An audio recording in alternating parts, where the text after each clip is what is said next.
क्या होमवर्क दिए थे क्या? नहीं दिए थे, पूछ सकते हैं जो कल पढ़ाए थे। तुम फिर क्या थे कल? Be consistent, consistency concept follow नहीं करते क्या? तो क्या होमवर्क कल जो पढ़ाए थे पूछ सकते हैं, पढ़े हैं, रिवाइज किए हैं? ओके, तो तुम बताओ, अर्पिता तुमसे ही पूछते हैं। Cash in hand current assets है कि फिक्स्ड एसेट्स है? Cash in hand current assets है कि फिक्स्ड एसेट्स है? वेरी गुड, बैठ जाओ। कल वाली पढ़ाई समझ में आई थी बेटा? एक सवाल पूछ सकता हूँ? चलो,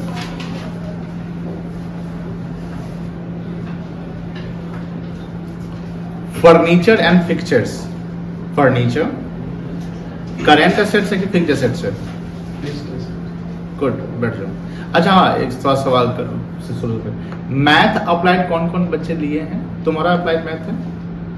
आप तो लिए ही हैं, आप ही का हम सॉल्यूशन निकाल रहे हैं। आप भी लिए हैं, आप भी लिए हैं, और तुम भी लिया है ना सर? इधर आप लोग में से कोई नहीं लिए? आप लोग मैथ के लिए क्या कर रहे हैं? ऑनलाइन पढ़ रहे हैं। आप ज्वाइन कर लिए हैं? ठीक है, और कोई सोचे हैं? क्या सोचे, मतलब कि कोई टीचर है नज़र में कि ऑनलाइन लेना है? ऑनलाइन। आपको कैसा लग रहा है मैथ पढ़ के? कितना क्लास किए हैं? अच्छा, मतलब 5-6 क्लास समझ में आ रही है? हाँ, Yes. तो उसके यूट्यूब पे क्लासेस हैं क्या, कुछ फ्री वाले? हाँ है। हाँ, यूट्यूब पे 5 क्लास के आसपास फ्री। रिव्यूज नहीं, बच्चे को समझ में आना चाहिए। आप बेटा क्या कर, फिजिक्स वाला का, ये फिजिक्स वाला से लिया है, यस। शाम को चलता है लाइव पे। कितना चलता है? 4 बजे 4 से 6, 5? 5। तो जिनका अप्लाइड मैथ है एक बार ट्राई करो, रीशअप कर रहे हैं एंड वो मतलब सब्सक्राइब करवा लिए, तो आप ट्राई करिए, समझ में आए यूट्यूब पे देख लेना, और समझ में आए तो उसको ज्वाइन करके सब्सक्राइब, क्योंकि अप्लाइड मैथ का टीचर आपको मिलेंगे नहीं, वो जो अच्छे टीचर नहीं मिलेंगे, वो साइंस वाले मिल जाते हैं। साइंस वाले में आपका ये हो जाएगा, खिचड़ी हो जाएगा। सीए कर दी ना आपको? सीए कर, अच्छा हाँ, आज से आरसीसी, सॉरी कल आप बताए थे। चलिए, तो आप अपना सॉल्यूशन देख लिए, और ज़्यादा डिटेल है इनसे बात कर लीजिएगा। ये अभी ज्वाइन किए हुए, ये लोग ज्वाइन करने वाले हैं, 4-5 बच्चे अभी अप्लाइड मैथ के। ठीक है। हाँ चलिए, अब एक सवाल पूछेंगे। उमंग, आप बताइए, आपको समझ में आया था? फोकस किए थे? घर पे पढ़े थे? चलिए, आप बताओ, short term investment current assets के फिक्स्ड एसेट्स है? Short term investment good. तुम बताओ Rishabh too, cash at bank, cash at bank क्या है? Current asset, fixed assets? बहुत अच्छा। आप बताइए रूपक, लैंड एंड बिल्डिंग करेंट है कि फिक्स्ड है? आप बताओ तान्या, कौन सा वो एसेट्स है जिसपे एप्रिसिएशन लगते हैं? एप्रिसिएशन होता है, कौन सा एसेट्स है जो एप्रिसिएट होता है? नो नो, करंट फ्लक्चुएट होता है। आप बता सकते हैं? कल हम ऐसे ओरली बोले थे। अन्वेषण, अर्पित, लैंड।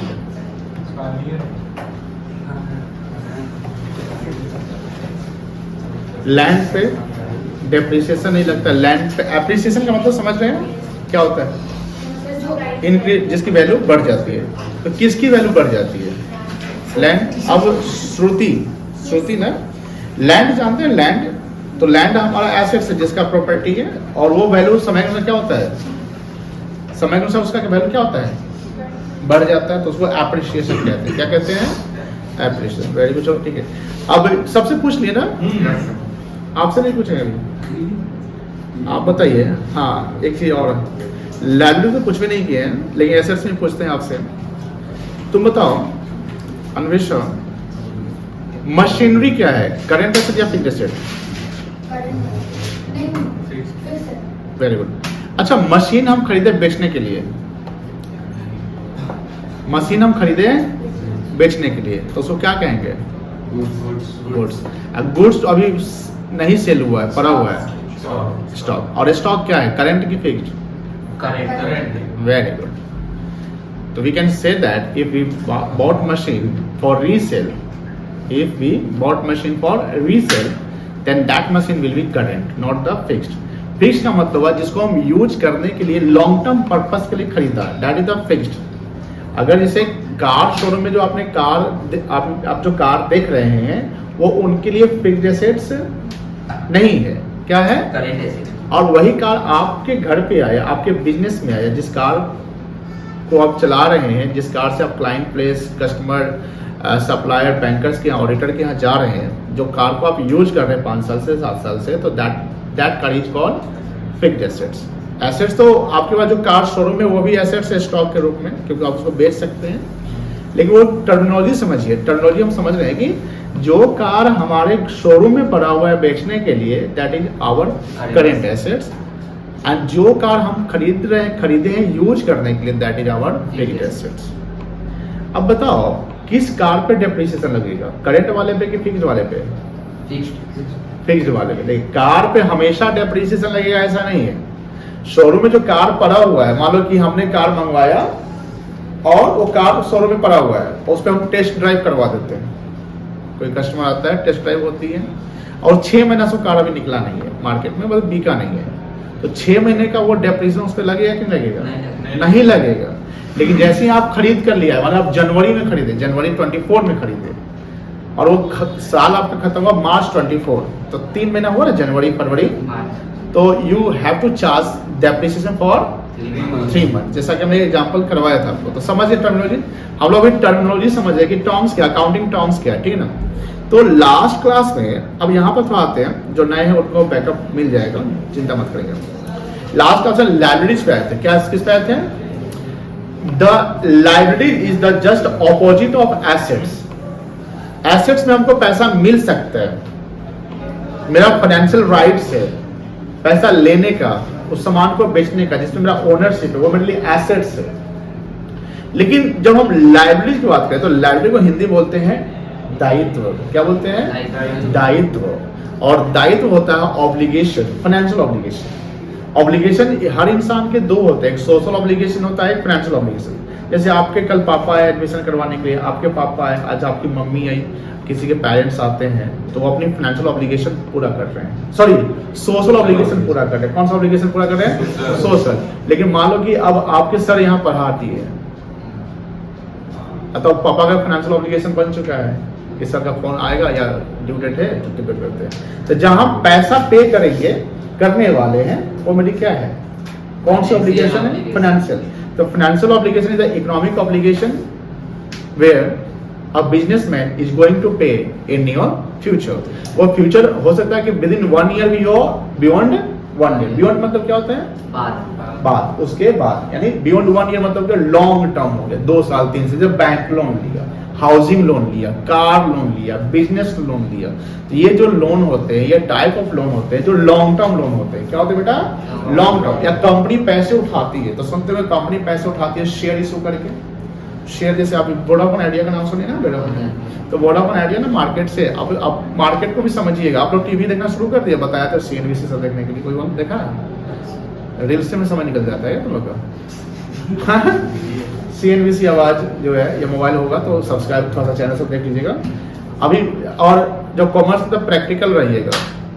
कोई अगर जा रहा है कहीं भी, एमबीए करने जा रहा है, कोई एसआरसी जा रहा है, कोई सीए जा रहा है, कोई बैंक में जा रहा है, कहीं भी जा रहा है, कोई बिजनेस शुरू करें, कोई सोचा कि हम स्टार्टअप करेंगे, ये भी कोई खराब आइडिया नहीं है। अभिनव दुबे जो 400 बार का वो मालिक है ना, वो भी सीए करने के लिए गया था, बीकॉम का है वो। सीए करने के अब बेचारा बोला बहुत टफ है, तो बोला ना हम स्टार्टअप करते हैं, ऐसे कमा रहा है बच्चा, अच्छा बिजनेस है। तो आपको प्रैक्टिकल इन्वायरमेंट पे चाहना है। कहा था कि कंपनी आजकल क्या कर रही है, जैसे वोडाफोन आइडिया की बात करते हैं, वोडाफोन आइडिया पे गवर्नमेंट का मतलब कि ना एक सपोर्ट आ गया। कैसे सपोर्ट आया? क्योंकि ये आया, जियो आया, तो जियो तो पूरे मार्केट को कैप्चर कर लिया। फिर आप एयरटेल, बहुत स्ट्रॉन्ग कंपनी, तो वो मार्केट में बनी रही। लेकिन मान लो कि मार्केट में सारी टेलीकॉम कंपनी खत्म हो जाए, सिर्फ जियो रहे, या एयरटेल, जियो एयरटेल सिर्फ 2 ही रहे, बीएसएनएल भी खत्म, वोडाफोन आइडिया खत्म। बताइए इससे हम लोगों को नुकसान है कि फायदा है? क्या नुकसान है? चॉइस नहीं मिलेगा। चॉइस मिलेगा, और तो वो लोग को अपना जो चार्जेस होगा वो बढ़ा वेरी गुड, मोनोपोली बढ़ा देंगे। क्या बना देंगे? मार्केट में कंपटीशन होना चाहिए। कंपटीशन का फायदा किसको मिलेगा? पब्लिक कस्टमर को मिलेगा जो उसको खरीद रहे हैं। जैसे मान लो कि अभी जियो सिनेमा आया, जियो सिनेमा है तो आप देखते होंगे उस पर जो आईपीएल फ्री शायद है, उससे पहले भी कुछ ऐसी फैसिलिटीज फ्री थी, तो इससे किसको नुकसान हो रहा है? हॉटस्टार वाले को। तो कह सकते हैं कि मार्केट के जो प्लेयर्स होते हैं, उस प्लेयर अगर बहुत कम प्लेयर होंगे तो इससे कंपटीशन कम होगा, और कंपटीशन अगर कम हो गया तो प्राइस क्या होगा? ओवर चार्ज होगा, तो इससे नुकसान होगा हम लोग को। तो कंपटीशन होना चाहिए। तो सरकार सोची हुई अगर जियो आया और एयरटेल है और अगर वोडाफोन खत्म हो जाए, क्योंकि वोडाफोन खत्म हो जाता है, एक समय ऐसा है तो खत्म होने जा रहा था, तो सरकार बोला कि भैया तू थोड़ा सपोर्ट करते हैं, घबराओ नहीं तुम रहो। और FPO, follow up public offer, FPO, Vodafone idea ने 20,000 करोड़ रुपया का अभी इशू किया है। उस वोडाफोन आइडिया पे 2 लाख करोड़ की कंपनी 2 लाख करोड़ की कर्ज है, 2 लाख करोड़ की कर्ज है, वो एक साल पेमेंट नहीं होगा। सरकार ने उसको 11,000 करोड़ का टैक्स माफ किया था, 11,000 करोड़ का टैक्स। ये 11,000 करोड़ का टैक्स का क्या था? Vodafone idea case. ये केस आप जब सीए करोगे तो फाइनल लेवल में आपको 3 क्लास चलेगा, इसका वोडाफोन आइडिया केस चलेगा, केस स्टडीज। और आप जब क्वेश्चन बनाओ, कोई भी question, economics, business study and account, तो केस स्टडी फॉलो करो। Case study in the sense कि प्रैक्टिकली कैसे हम डील करते हैं, तभी आपको मजा आएगा। अब बीएसटी के एग्जाम पे केस स्टडी पे आती है, ठीक है। चलिए, तो liability मतलब financial obligation which are going to pay in near future, and there are 2 types of liability. The first one is non-current liability and second one is current liabilities. Non-current मतलब जो current नहीं है उसको क्या बोलेंगे? Non-current. Non-current liability वैसा liability होता है जिसको हम 1 साल के बाद पेमेंट करेंगे, तो वो लिखा है non-current है। इसको हम लॉन्ग टर्म लायबिलिटी भी कहते हैं। क्या कहते हैं? लॉन्ग टर्म लायबिलिटी या लॉन्ग टर्म बोरिंग्स। बोरिंग मतलब बोरो करना, मतलब कर्ज लेना। बोरो करना तो क्या होता है? कर्ज लेना। तो लॉन्ग टर्म लायबिलिटी वैसा लायबिलिटी है जिसका पेमेंट हम 1 साल के बाद करेंगे। जैसे बैंक से लोन लिया हमने, कल हमने आपको एग्जांपल बताया था कि 1 करोड़ का हमने उठाया लोन, उसको हमने बिजनेस में इन्वेस्ट किया, फिर उससे प्रॉफिट बनाया। और लोन हम क्यों लेंगे? तो लोन हम तब लेंगे, और लोन इसलिए लेंगे कि वो लोन को बिजनेस में क्या करे?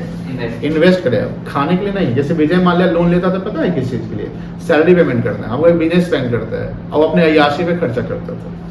वो फॉरेन ट्रिप करता था, फॉरेन का मतलब कि लंदन में अपना 20 लाख रुपए रख लिया। उसको पता था कि भैया मैं कंपनी का एम्प्लॉय का सैलरी जा ही नहीं रहे, और एसबीआई से बोला कि 12,000 करोड़ रुपया, तो 12,000 करोड़ रुपया उठाया था एसबीआई से एक बार में। विजय माल्या गया और एसबीआई दे दिया, एसबीआई दे दी कि भैया दे देते हैं।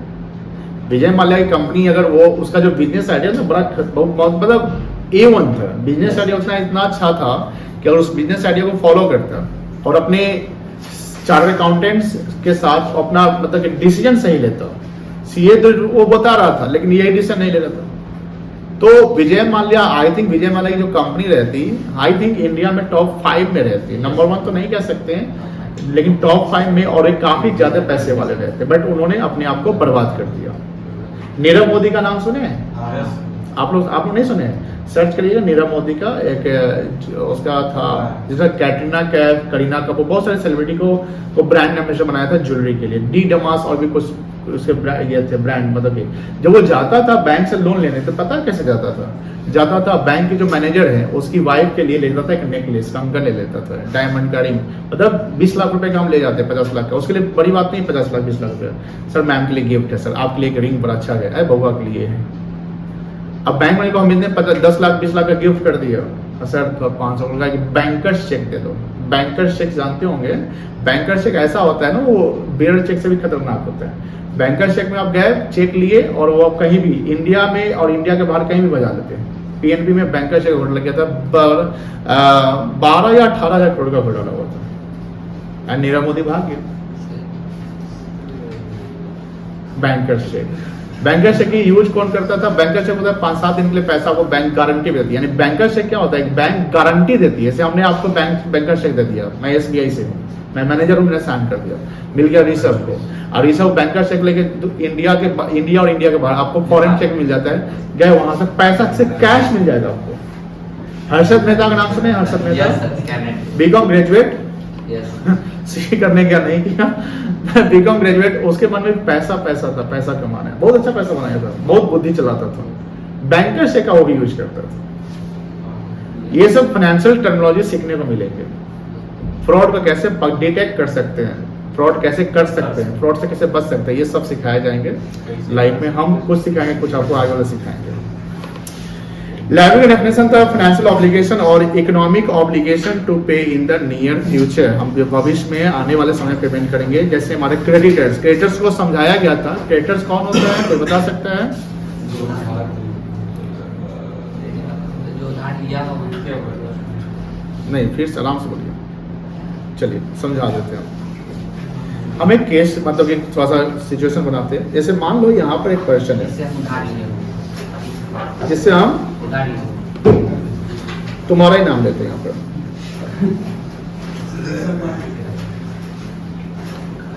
ऋषभ, यहाँ पर किसका नाम लेते हैं?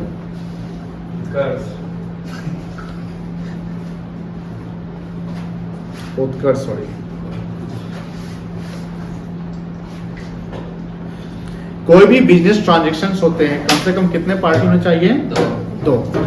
लेन देन यानी exchange of goods and services with consideration with consideration कम से कम कितने पार्टी होने चाहिए? दो। दो गुड्स होने चाहिए। एक पार्टी खुद से, यानी मान लो कि हम अपने घर के पीछे मेरा खेत है, थोड़ा सा जब खाली लैंड है उसमें हम सब्जी उगा के घर में सब्जी का यूज कर लेते हैं, वो खाते हैं, तो क्या वो बिजनेस ट्रांजेक्शन कहलाएगा? उसका कहीं कुछ होगा नहीं।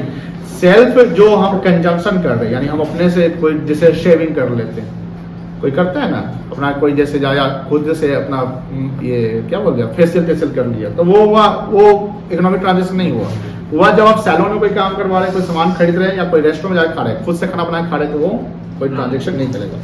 तो ऋषभ एंड उत्कर्ष दो पार्टी है। ये दो पार्टी नेचुरल पार्टी है, मतलब कि देखो पर्सन में जो एक्टिविटी ट्रांजेक्शन हो सकता है वो नेचुरल पर्सन भी हो सकता है या आर्टिफिशियल पर्सन भी हो सकता है। आर्टिफिशियल जैसे हम रिलायंस का जैसे सिम कार्ड यूज करते हैं, तो मुकेश अंबानी से मेरा रिलेशन है कि रिलायंस से रिलेशन, रिलायंस से रिलेशन, तो Reliance is not the natural person. Reliance बोलता है क्या? नहीं, मुकेश अंबानी बोलता है? हाँ बोलता है। तो मुकेश अंबानी नेचुरल पर्सन है and Reliance industry the artificial person. Artificial person वैसा पर्सन होता है जिसको क्रिएट किया जाता है बाय लॉ या बाय एग्जिस्टेंस। जैसे एकेडमी ऑफ कॉमर्स आपका आर्टिफिशियल पर्सन, ये पर्सन है। आपको जब सामान खरीदते तो बिलिंग होता है, तो कोई बिजनेस का नाम रहता है ना, तो वो पर्सन है, वो आपको उसने ट्रांजेक्शन आपके साथ किया। तो हम यहाँ पर दो नेचुरल पर्सन को ले लिए, कोई दिक्कत नहीं। अब हम यहाँ पर एक बैंक को ले लेते तो भी चल सकता था। अब देखो ध्यान से, ध्यान देखिएगा यहाँ पर, यहाँ एरो किधर जा गया है, मतलब ऋषभ को ट्रांजेक्शन उत्कर्ष के साथ किया है। सोल्ड गुड्स ऑन, क्या लिखा हुआ है? क्रेडिट ₹4। हम डेट को यहां पर नहीं लेके चलेंगे, डेट का यहां यूजेज नहीं है, तो हम यहाँ पे 10,000 रुपया का सेल किया। आप बताओ श्रुति, सोल्ड मतलब बेचा, जानते होंगे? क्रेडिट मतलब जानते हैं? उधार। क्रेडिट मतलब क्या हुआ? उधार। क्रेडिट का काम हर जगह यूज होता है। जैसे मेरा क्रेडिट स्कोर अच्छा है, अरे सर आपको तो लोन अच्छा मिल जाएगा। क्रेडिट मतलब गुडविल भी कहता है कि मेरा क्रेडिट अच्छा बना हुआ है। क्रेडिट मतलब डेबिट क्रेडिट, तो सुनने वाले होंगे कि डेबिट क्रेडिट भी होता है, जहां पर कोई है डेबिट होता है, कोई क्रेडिट होता है। यहाँ क्रेडिट का मतलब हो रहा है उधार। अब बताओ, आप बताइए Anvesha, who sold goods to whom? Very good, Rishabh sold goods to Utkarsh. कितने रुपए का? 10,000। कौन पैसा लेगा? ऋषभ पैसा लेगा ना, ऋषभ पैसा लेगा ना उससे। कितने का लेगा? 10,000। किससे लेगा? तो ऋषभ इज द सेलर कह सकते हैं। सेलर को हम सप्लायर भी कहते हैं। क्या कहते हैं बेटा? सप्लायर। द सेलर और सप्लायर, द सेलर और supplier who sold goods on credit is called creditor. क्या कहलाएगा? क्रेडिटर। इसको हिंदी बोलते हैं लेनदार, लेने वाला, पैसा लेने वाला। कितना पैसा लेगा वो? 10,000 रुपया। कौन लेगा? ऋषभ लेगा। अब बताइए उत्कर्ष कौन है? बायर। इसको परचेजर भी कह सकते हैं, कस्टमर भी कह सकते हैं, और कुछ कह सकते हैं, क्लाइंट कह सकते हैं, कह सकते हैं। और ये पैसा देगा तो ये है डेटर। क्या बेटा? डेटर। क्या पढ़ते हैं इसको? डेटर, डेबिटर नहीं, डेटर, डेटर। और हिंदी में क्या बोलेंगे इसको? देनदार। The person to whom, the person to whom goods are sold on credit is called Debtor. debtor. The person who sold goods on credit, the person who sold goods on credit is called Creditor. creditor. अब creditor, अब उत्कर्ष के लिए उत्कर्ष अपना accounting करेगा, हाँ, करेगा। ऋषभ भी करेगा, लेकिन ऋषभ और उत्कर्ष कोई भी अकाउंट जो ट्रांजेक्शन है उस ट्रांजेक्शन को दोनों सेम मानेगा कि अलग अलग मानेगा? अलग-अलग मानेगा। अलग अलग। अगर हम उत्कर्ष, हम अगर ऋषभ बनते हैं तो ऋषभ एंट्री करेगा सेल वाला, Yes. किससे से एंट्री करेगा? Yes. और वो अपने अकाउंट में इसका नाम जरूर लिखेगा, इसी से पैसा लेना है, वो अपना नाम लेना है। ऋषभ अपने बुक्स ऑफ अकाउंट में जो अपना अकाउंटिंग करेगा तो उसमें अपना नाम मेंशन करेगा कि सामने वाले का पार्टी, सामने वाले पार्टी का नाम है, सामने वाले। सामने क्या होगा, जिससे पैसा लेना उसका नाम नहीं। तो ऋषभ यहाँ पर क्या लिखेगा? डेटर मेरे लिए है 10,000 रुपए का, जिस डेटर का नाम क्या है? उत्कर्ष। अब डेटर मेरे लिए एसेट्स होगा कि लायबिलिटी होगा? Assets। एसेट, जिससे आपको पैसा लेना है तो मेरे लिए क्या है? एसेट्स हो गया। तो ऋषभ के लिए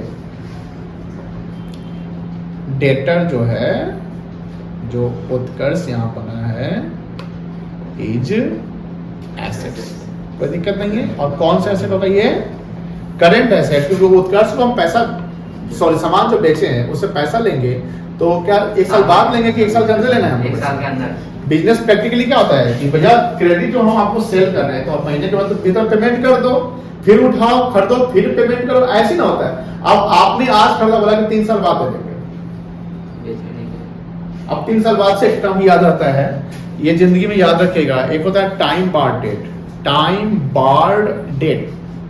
टाइम बार डेट क्या कहता है? जैसे सपोज अगर ऋषभ यहाँ पर उत्कर्ष को बेच दिया और उत्कर्ष जो है हमेशा वो कर रहा है, टरकाना समझते हैं हिंदी में? हाँ। क्या होता है टरकाना? मतलब टाइम टालना कि भैया देंगे देंगे देंगे, और ऋषभ भूल जाएगा, दूर जोने दो, नहीं देगा, छोड़ो। अगर ऋषभ इस पैसे, सॉरी, उत्कर्ष इस पैसे को, ध्यान सुनिएगा मेरी बात, अगर उत्कर्ष इस पैसे को 3 साल या उससे अधिक तक नहीं दे पाया तो उत्कर्ष जो है, ध्यान सुनिएगा, उत्कर्ष जो है फ्री हो जाएगा। उत्कर्ष से आप पैसा ऋषभ किसी भी जिंदगी में किसी भी तरीके से, एक तरीका होगा, लीगल तरीके से नहीं ले सकते हैं। और दूसरा तरीका क्या है? दूसरा तरीका जान नहीं रहे हैं, उधर बुढ़ा रहे ऋषभ टू चल भाई उससे पैसा लेना है, आज देखा है रास्ते में, है ना, 3 साल से दुबई बैठा हुआ था। टाइम बार डेट वही कहलाता है कि टाइम लिमिटेशन होता है, उस टाइम लिमिट के विदिन में आपको पैसा लेना है। बोलेगा सर 10 साल में 5,000 दे या 2-4 हजार, बैंक से लोन लिया तो उसके लिए कोई लिमिट नहीं है, कितना साल बाद नहीं जाएगा? 90 दिन के भीतर में आपको ट्रांजेक्शन करने हैं, 90 डेज, 3 महीने के भीतर में। हाँ, बता देते हैं, 3 महीने के भीतर में आपको या तो ईएमआई, जैसे ईएमआई मंथली बनता है कि सालाना बनता है? मंथली। तो मंथली आप दे रहे हैं ना, हाँ। या इंटरेस्ट चुका रहे हैं, या प्रिंसिपल भी हो सकता है कि आप प्रिंसिपल भी कुछ दे रहे हैं और इंटरेस्ट। ईएमआई में 2 कॉम्बिनेशन होता है। ईएमआई का फुल फॉर्म? नहीं पता। Very good. लेकिन हम 5वीं क्लास सुन रहे ईएमआई ईएमआई ईएमआई। इसका अब कुछ बोलते हैं अर्निंग इक्वल मंथली इंस्टॉलमेंट कोई बोलते हैं। देखिए इक्वल मंथली कहा जा सकता है, इक्वल इंस्टॉलमेंट तो इक्वल ही बराबर होता है, लेकिन इसको इक्वल नहीं बोलते हैं, इक्वेटेड मंथली इंस्टॉलमेंट। अब जैसे बैंक की बात की आपने, तो बैंक में हमेशा आपसे ईएमआई लेते हैं। और ईएमआई बाउंस नहीं हो सकता? हाँ, बाउंस हो सकता है, आपका क्रेडिट खराब हो जाएगा, फिर आपका बैंकर कॉल करेगा। बैंकर क्या करेगा? कॉल करेगा। अब लोग मान लीजिए कि आप बोलेंगे एको को ईएमआई नहीं देंगे, तो इसका मतलब कि आप अपने आप को इंसॉल्वेंट डिक्लेयर करिए। क्या डिक्लेयर करिए? इंसॉल्वेंट। इंसॉल्वेंट मतलब दिवालिया। दिवालिया समझते हैं? नहीं समझते? मैं एक फिल्म का नाम बता देता हूँ, एकदम समझ जाएंगे। एक रजनीकांत की फिल्म आई थी, शिवाजी द बॉस। उसमें वो बैंक लोन लेता है, वो हॉस्पिटल कॉलेज बनाता है, उसके सारे पैसे खत्म हो जाते हैं, लोन नहीं चुकाता, बैंकर्स आता है उसके घर पे, देखे होंगे फिल्म में, सारा ले लेता है, उसका घड़ी तड़ी जो है सब ले लेता है। वो अपने मम्मी पापा बोलता है जाइए गांव के जमीन पे रहिएगा। इंसॉल्वेंसी उसको कहते हैं, यानी आप फाइनेंशियली बैंकरप्ट, रोड पे आ गए। क्या, कहाँ गए? रोड पे। बैंक पता है आपको बैंक क्या क्या देगी? आपको शर्ट पैंट देगी, वो भी ब्रांडेड आपका ले लेगी। मान लीजिए 50 का सूट है तो कहेगा बेच ले लेगा, रिंग टिंग सब ले लेगा, चश्मा रहेगा ब्रांडेड चश्मा, अगर 50 का 1 लाख का चश्मा तो ले लेगा, बोलेगा 2000 का 1000 का चश्मा पहनो। अगर रोलेक्स का घड़ी तो ले लेगा, 200-300 वाला घड़ी तो छोड़ देगा, पर्स छोड़ देगा, पर्स में पैसे ले लेंगे। एक वो कुर्सी दे देगा, एक वो आपको बेड देगा। बेड में क्या, खटिया या चौकी देगा, बड़का बेड नहीं, दीवान टाइप का नहीं। दूसरी बात, एक गैस चूल्हा देगा, 2-4 बर्तन दे देगा। बोले जिंदगी तो जीत लो, उससे ज्यादा लग्जरी लाइफ, इसको इंसॉल्वेंसी कहते हैं। बैंकरप्ट में क्या आंसर है? बैंकरप्ट, देखो बैंकरप्ट इन द सेंस होता है जब कंपनी की बात करते हैं, बैंकरप्ट होती है, दिवालियापन उसको भी कहते हैं। बैंकरप्ट इन द सेंस कि हमने डिक्लेयर करवा लिया कि बैंक का लोन मेरे यहाँ पर है, जहाँ पर हम बैंकरप्ट मतलब दिवालिया हो गया, अब हम नहीं चुका सकते हैं। जैसे अनिल अंबानी कंपनी बैंकरप्ट हो गई, तो अनिल अंबानी कंपनी बैंकरप्ट होने का मतलब है, देखो कंपनी और उसके जो डायरेक्टर होते हैं वो अलग अलग होते हैं, सेपरेट लीगल एंटिटी। कंपनी ने अगर मान लो 500 करोड़ का लोन लिया, तो ये कंपनी की लायबिलिटी है, अनिल अंबानी की लायबिलिटी नहीं है। अब कंपनी के मान लो 400 करोड़ की एसेट्स है, तो कंपनी 400 करोड़ दे देगा, 100 करोड़ बैंक का फंस गया। और सपोज करें कि अनिल अंबानी के पास 200 करोड़ अपना पर्सनल वेल्थ है, तो बैंक उस पर हाथ नहीं मारेगा।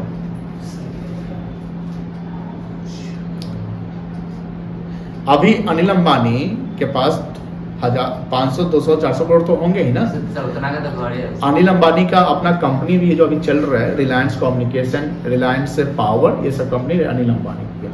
तो EMI समझ गए, तो बैंक हमेशा आपसे लेते रहती है। अगर आप फेल कर गए, अगर 90 दिन के ऊपर जब फेल कर जाते हैं, यानी पैसे नहीं दे पाते हैं, तो उस केस में बैंक आपको NPA डिक्लेयर करेगी आपके एसेट्स को। NPA होता है नॉन परफॉर्मिंग एसेट्स। बैंक ने जो आपको लोन दिया वो बैंक के लिए एसेट्स की लायबिलिटी है, आपके लिए लायबिलिटी है। जैसे यहाँ पर हम जो रिलेशन बता रहे हैं, एक एसेट्स है तो दूसरा लायबिलिटी है ना। यहाँ पर ये एसेट्स है, ये क्या है, एसेट्स है ना, कि पैसा हम रिसर्व उत्कर्ष से लेना है ना बेटा, लेकिन उत्कर्ष के लिए ये कौन है, नियर फ्यूचर, इसको पे करना है। तो बैंक से जब हम लोन लेते हैं, टर्म समझिए, बैंक से अगर हम लोन लेते हैं तो वो मेरे लिए लायबिलिटी है, क्योंकि हम चुकाएंगे पैसा। लेकिन बैंक ने आपको एडवांस दिया तो बैंक उससे इनकम कमाएगी ना, इंटरेस्ट के रूप में कमाएगी, तो आपसे पैसे लेंगी, तो बैंक के लिए क्या बन गया, एसेट्स। एक ही चीज, एक ही वैल्यू, एक वैल्यू किसी के लिए एसेट्स और किसी के लिए क्या है।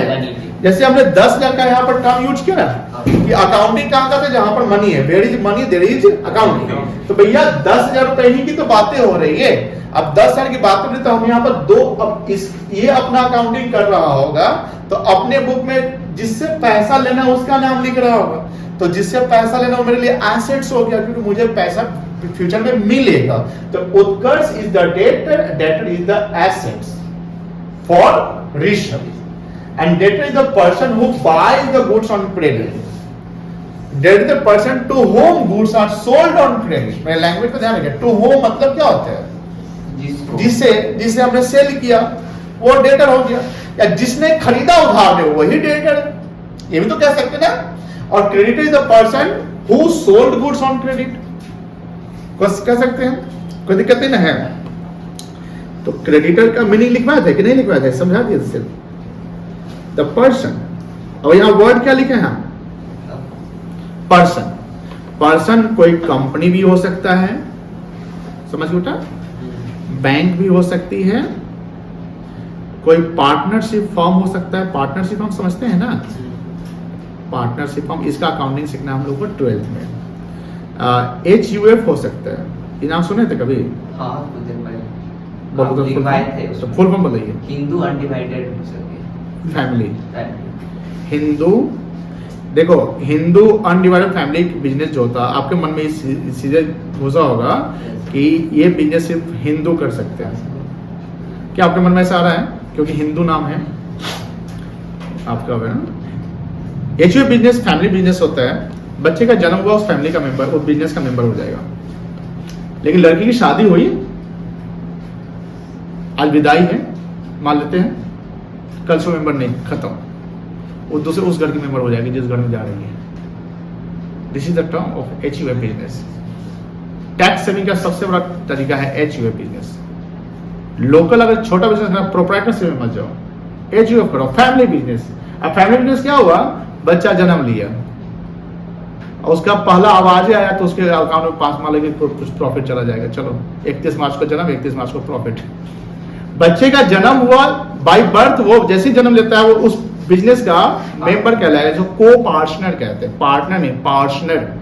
पार्टनर होता है जहां पर लीगल रिलेशन होता है, जहां मेजर होते हैं, माइनर नहीं। एचयूएफ बिजनेस से माइनर भी हो सकता है, बच्चे का नाम तो माइनर हो गया ना, 18 साल से नीचे के लोग क्या होते हैं, माइनर होते हैं। लेकिन लड़की की जैसे शादी हो जाती है, जब लड़की शादी होती है, आप लोग सब जानते हो कि लड़की अपने घर की ही मेहमान हो जाती है, अब चले जाती है दूसरे परिवार, तो उसका प्रॉपर्टी अब किस पे उधर उधर जाएगा। लेकिन सुप्रीम कोर्ट एक जजमेंट आया है, आप लोग ध्यान सुनिएगा, लेकिन लड़िएगा नहीं कभी जिंदगी में। सुप्रीम कोर्ट का जजमेंट आया है कि लड़की की शादी के बाद भी, लड़की की शादी के बाद भी अपने मैके में इक्वल राइट से प्रॉपर्टी पे, ऐसे कोई डिमांड नहीं करते। 10,000 पे वैसे केस आते हैं, ऐसे नहीं। तो एचयूएफ बिजनेस समझ गए, फैमिली बिजनेस होते हैं ये भी। अब ये सारे जो है ना पर्सन है, ये सब क्या है, पर्सन है, क्योंकि हमारा रिलेशन इनसे होता है। The person who sold goods on क्या, कैश या क्रेडिट, बेटा क्रेडिट वर्ड जरूर लिखिएगा। अगर कैश में कोई सामान हमसे बेचा तो मेरी लायबिलिटी बनेगी, हम खरीदे नकद खरीदे ना, तो मेरी कोई लायबिलिटी है। जब हम पेमेंट कर ही दिए तो मेरी लायबिलिटी खत्म है। अब सपोज करो कि उत्कर्ष, अगर यहां पर उत्कर्ष की लायबिलिटी कितनी है, 10,000 है ना। अब मान लो उत्कर्ष 2,000 रुपया दे दें, उत्कर्ष 2,000 रुपया ऋषभ को, तो उसकी लायबिलिटी बढ़ जाएगी घट जाएगी, कितने से घट जाएगी, 2,000, कितना बन जाएगी, 8,000। तो लायबिलिटी चेंज होता है ना, कह सकते ना। तो लायबिलिटी यानी क्रेडिटर क्या मेरे लिए, लायबिलिटी है, और डेटर क्या मेरे लिए, एसेट्स है। क्लियर है। चलिए, उसके अलावा था बिल्स पेबल, बिल का पेमेंट, बैंक ओवरड्राफ्ट समझाए गए थे, ये टर्म बता देते हैं। क्रेडिटर समझ गए, डेटर समझ गए, बैंक ओवरड्राफ्ट समझो।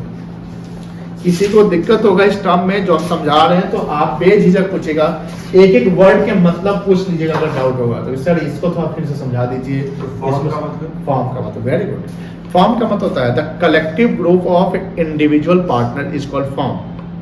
जैसे मान लो कि उत्कर्ष, उमंग और ऋषभ, ये 3 दोस्त, मान लो एक सीए किया, एक एमबीए किया और एक कुछ किया, मान लो उसके पास पैसे है, जमींदार है गांव का। तो एमबीए वाला अपना मार्केटिंग दिमाग लगाएगा, सीए वाला अपना टैक्स फाइनेंस का दिमाग लगाएगा।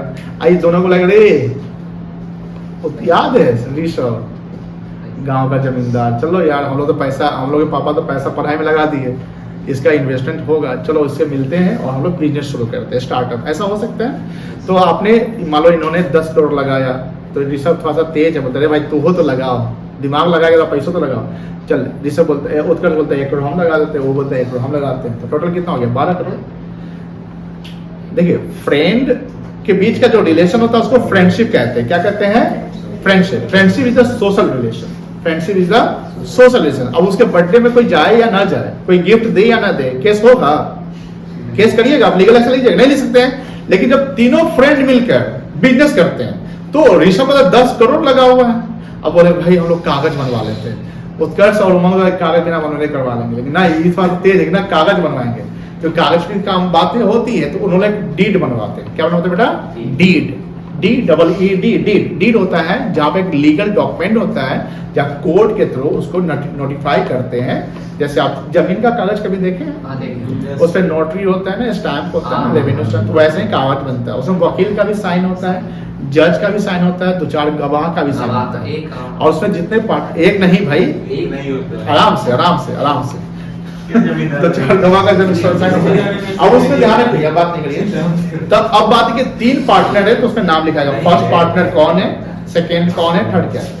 तो ये जो इनके बीच जो अब रिलेशन, जो बिजनेस में रिलेशन बन गया है, वो सोशल रिलेशन नहीं है, वो कौन सा रिलेशन हो जाएगा, लीगल रिलेशन।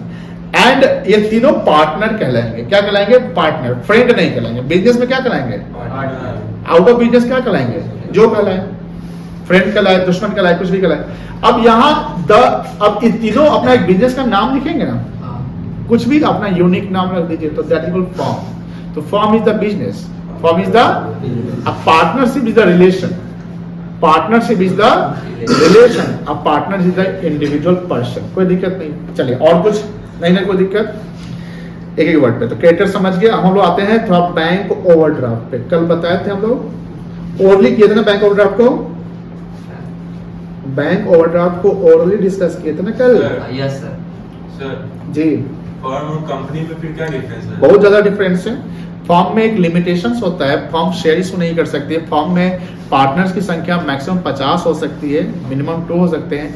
फर्म में जो पार्टनर्स होते हैं उसकी लायबिलिटी अनलिमिटेड होती है। अनलिमिटेड मतलब कि अगर आपके बिजनेस का लॉस, अगर बिजनेस के प्रॉपर्टी से नहीं, मतलब जैसे आपकी लायबिलिटी बिजनेस के प्रॉपर्टी से नहीं पूरा हो पा रहा है आपको घर का ही बेचना पड़ेगा। तो आपको अपना पर्सनल प्रॉपर्टी बेचना पड़ जाएगा।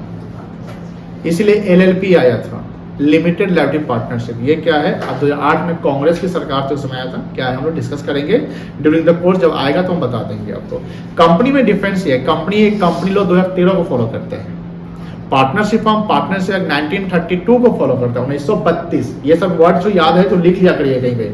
1932 इंडिया, मतलब जब इंडिपेंडेंट नहीं था उससे, यानी ब्रिटिश इंडिया में ये बना था। ब्रिटिश इंडिया समय पार्टनरशिप लॉ का निर्माण हुआ था, जिसमें पार्टनर्स के अपने राइट्स, ड्यूटी, उसको ऑडिट करवाने की कंपल्सेशन जो है नहीं पड़ती है, उसके लिमिटेशंस हो जाते हैं। जैसे हमने बोला कि मैक्सिमम कितने चाहिए? 50 चाहिए। लायबिलिटी अनलिमिटेड होगा, शेयर इशू नहीं कर सकता है, बोर्ड मीटिंग नहीं, इसमें कोई MD डायरेक्टर नहीं होंगे, इसमें वुमेन डायरेक्टर नहीं है। लेकिन कंपनी की अलग ही कहानी होती है। कंपनी में 1% कंपनी होता है, इसको OPC कहते हैं। एक प्राइवेट कंपनी होती है, एक पब्लिक कंपनी होती है, जिसमें कंपनी शेयर इशू कर सकती है। कंपनी को ऑडिट करवाना कंपलसरी होता है। कंपनी को जैसे अगर एक्सपोर्ट इंपोर्ट करे तो RBI के जो पॉलिसी, नोटिफिकेशन, रेगुलेशंस उसको फॉलो करने होते हैं। कंपनी में जो मेंबर्स है, मतलब कि मिनिमम की भी लिमिटेशन होता है, मैक्सिमम। जैसे पब्लिक कंपनी अनलिमिटेड, यानी जैसे रिलायंस में ना 50 लाख मेंबर है, 50 लाख, यानी हम अगर रिलायंस का शेयर खरीदते तो हम भी मेंबर है रिलायंस के, हम भी मालिक हैं। एक शेयर आप किसी कंपनी की खरीद लेते हैं तो यू आर द ओनर। ऐसा एक केस स्टडी कभी बताएंगे कि एक आदमी कंपनी का एक शेयर खरीद के बहुत पैसा कमाया था। तो कंपनी शेयर में और फर्म में समझ गया अंतर? कंपनी समझ गए ना, शेयर इशू कर सकती है। जैसे रिलायंस कंपनी है, फर्म नहीं है, कोई दिक्कत नहीं है। चलिए अब आते हैं बैंक ओवरड्राफ्ट की तरफ। बैंक, जैसे एक मान लो कि एक यहाँ पर, ध्यान सुनिएगा, मिस्टर मान लो संजय है, ठीक है, और संजय का अपना एक सेविंग अकाउंट है। सेविंग अकाउंट समझते हो बेटा? सेविंग बैंक अकाउंट, इसको SB अकाउंट कहते हैं। क्या कहते हैं? अकाउंट। इसको क्या पढ़ते हैं? अकाउंट पढ़ते हैं। याद रखिएगा, आप अकाउंट में पहला जो A लेटर है वो हमेशा कैपिटल लेटर होना चाहिए, स्मॉल नहीं होना चाहिए। अगर आप इसको ऐसे लिख दिए ना तो ये रॉन्ग है। कभी भी आप जब यूज करेंगे तो AC स्मॉल में नहीं लिखेंगे, और C जो होना चाहिए वो स्मॉल होना चाहिए। तो ये अकाउंट लिखने के नियम है। क्या हुआ? स्मॉल लेटर, समझ गया? तो C जो होगा स्मॉल होगा, और A क्या होगा बेटा? कैपिटल लेटर में जाएगा। ये हम ऐसे नहीं लिख सकते। तो सेविंग अकाउंट एक इंडिविजुअल का होता है। सेविंग अकाउंट बिजनेसमैन, कंपनी का, फर्म का, बिजनेस ऑर्गेनाइजेशन का नहीं होता है। जैसे आपको अगर सेविंग अकाउंट खुलवाना है तो मेरे नाम से खुलेगा, पर्सनल अकाउंट, जिसमें मेरा पर्सनल इन्वेस्ट पैसा जो है डिपॉजिट होगा, जमा होगा, ठीक है ना, कोई दिक्कत नहीं। लेकिन मिस्टर संजय अपना एक बिजनेस स्टार्ट किया। क्या स्टार्ट किया? बिजनेस स्टार्ट किया। अब मान लो बिजनेस का कोई नाम होगा, क्या नाम रखते हैं? मान लो संजू हार्डवेयर, हो सकता है ऐसा। अब संजू हार्डवेयर क्या है? एक एंटिटी बन गया। क्या बन गया बेटा? एंटिटी। एंटिटी का मतलब होता है बिजनेस एंटिटी, ऑर्गेनाइजेशन होता है, कोई दिक्कत नहीं है। अब ये जो भी ट्रांजेक्शन होंगे तो एंटिटी के नाम से होंगे। अब ये गया संजय गया bank, state bank of India या कोई भी बैंक जाते हैं, वहां बोलता है भैया हमको 10 लाख रुपए की लोन चाहिए, बिजनेस लोन चाहिए। कौन सा लोन चाहिए? Business loan. अब बिजनेस लोन का पैसा कहाँ लगाइएगा? अपने घर बनाने में नहीं, बिजनेस बनाना पड़ेगा। बिजनेस लोन का पैसा गांव समय होता है, पता है क्या? सबको छोटे छोटे जो फार्मर होते हैं सबको खेती के एग्रीकल्चर लोन मिलता है। एग्रीकल्चर लोन का पैसा वो कहीं और लगा लेता है, एग्रीकल्चर करता ही नहीं, दूसरा खेत दिखा देता है। बहुत सारे को जैसे वो छोटी गाड़ी नहीं होती ऑटो वाली, वो सब के लिए 50,000 का लोन मिलता है, मिला, खरीदा ही नहीं, उसको खा गया। बहुत सारे ऐसे पैसा बर्बाद किए हुए दुबई वो बैंक। अब बिजनेस लोन लिया तो बिजनेस लोन उसने कितना का लिया? मतलब 10 लाख। तो अब उसको एक खुलवाना है बिजनेस अकाउंट। भैया हमको एक अकाउंट खोलना है जहां बिजनेस के लिए, बिजनेस में जो पैसे आएंगे जाएंगे उस अकाउंट में ही जाएंगे, यानी बिजनेस वाले जो भी पैसे आएंगे मेरे सेविंग में नहीं जाना चाहिए, सेविंग में नहीं जाना चाहिए। जैसे क्रेडिट कार्ड का पेमेंट जब कभी करते हैं ना हम लोग, आजकल रुपए क्रेडिट कार्ड भी आया है, रुपए क्रेडिट कार्ड जानते हैं। जैसे क्रेडिट कार्ड में आप अब सुनते रहे होंगे कि क्रेडिट कार्ड एक कार्ड होता है, इसको स्वैप करके पेमेंट करते हैं, ऐसा होता है ना। रुपए क्रेडिट कार्ड एक ऐसी फैसिलिटी है जहां हम यूपीआई पेमेंट करते हैं। पहले यूपीआई क्रेडिट कार्ड से नहीं होता था। यूपीआई का फुल फॉर्म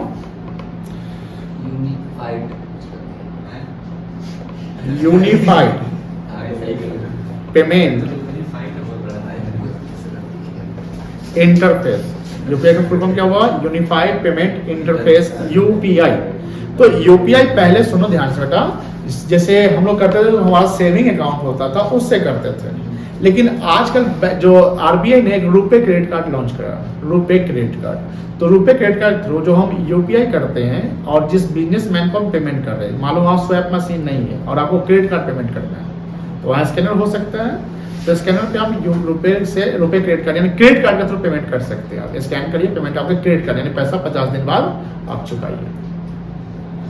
लेकिन जो रुपए क्रेडिट कार्ड का यूज होता है या कोई भी क्रेडिट कार्ड यूज होता है, ध्यान रखिए वो पैसा सेविंग अकाउंट में नहीं जाता है, वो बिजनेसमैन के अकाउंट में जाएगा। अब बिजनेसमैन का जो अकाउंट बनेगा उस अकाउंट को हम बोलेंगे, पता है क्या? Current account. क्या बोलते बेटा? अब समझिए टर्म्स।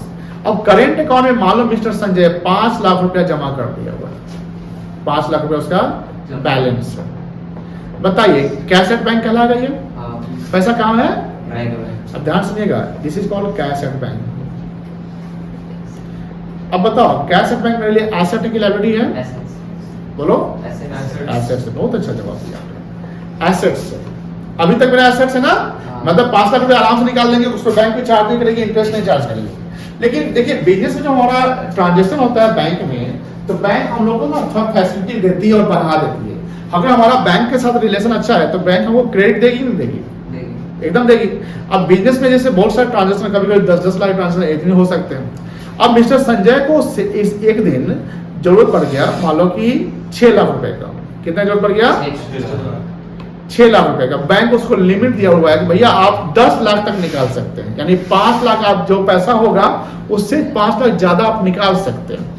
तो मेरी बैलेंस बैंक में कितनी थी पहले से? 5। और मुझे कितना निकालना पड़ गया? ये 5 लाख हम डिपॉजिट किए थे, बोलो हाँ या ना? और हम कितना निकाल लिए? 4 लाख। अब बताइए सेविंग में ऐसा फैसिलिटी नहीं मिलता है। सेविंग में ऐसा फैसिलिटी, ये फैसिलिटी बिजनेसमैन को उसके बिजनेस अकाउंट, जिसको क्या बोलते हैं? Current account. क्या बोलते हैं? Current account. करेंट अकाउंट से होता है। तो विड्रॉ किए 6 लाख रुपए, बताओ 1 लाख रुपए हम ज्यादा निकाल लिए। अब बताओ ये पैसा हम बैंक को चुकाएंगे नहीं चुकाएंगे फ्यूचर में? ये मेरे लिए क्या कहलाएगा? लायबिलिटी की एसेट्स। लायबिलिटी। देखो करेंट अकाउंट का बैलेंस हमेशा एसेट्स ही होता है, वो नहीं है। करेंट का बैलेंस लायबिलिटी भी हो सकता है, डिपेंड करता है कि बैलेंस ओवरड्रॉन है कि शॉर्ट ड्रॉन है। यहाँ पैसा ओवरड्रॉन हुआ, बोलो हाँ या ना? ओवरड्रॉन, ड्रोन मतलब होता है निकालना, ड्रॉअर समझते हैं? ड्रॉअर, ड्रॉअर को निकालना, जैसे ड्रॉअर को खोलते हैं निकालते हैं, ड्राज बोलते हैं, तो ड्रॉअर होता है निकालना, ओवरड्रॉन मतलब ज्यादा निकाल लिया। ओवर मतलब एक्सेस, ज्यादा, ओवरड्रॉन। तो यहाँ विड्रॉ जो ड्रॉ किया आपने वो 6 लाख किया, जो आपके डिपॉजिट बैलेंस से ज्यादा निकाला, and you withdraw 1 lakh more than your balance. तो that 1 lakh is liability, not the 6 lakh is your liability. 6 lakh मेरी लायबिलिटी नहीं होगी। क्यों सर नहीं होगी? बिकॉज सर ऑलरेडी 5 लाख तो मेरा पैसा था ही ना सर। जब हम 6 लाख रुपए निकालेंगे तो हम उससे 1 लाख ही ना एक्स्ट्रा लिए, तो हम उसको फ्यूचर में वो कितना चुकाएंगे?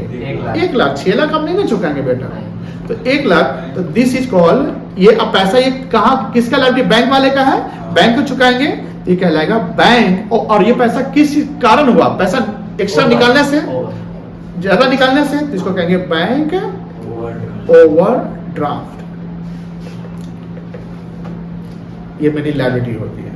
तो देखो अब एसेट्स में आपने एक जगह देखा था, ध्यान सुनिए बेटा, कहां गया जी? अरे करेंट एसेट्स सब कहां लिखे हुए थे? ऊपर के नीचे? यहाँ देखिए, एक कैश इन हैंड दिख रहा है ना बुआ?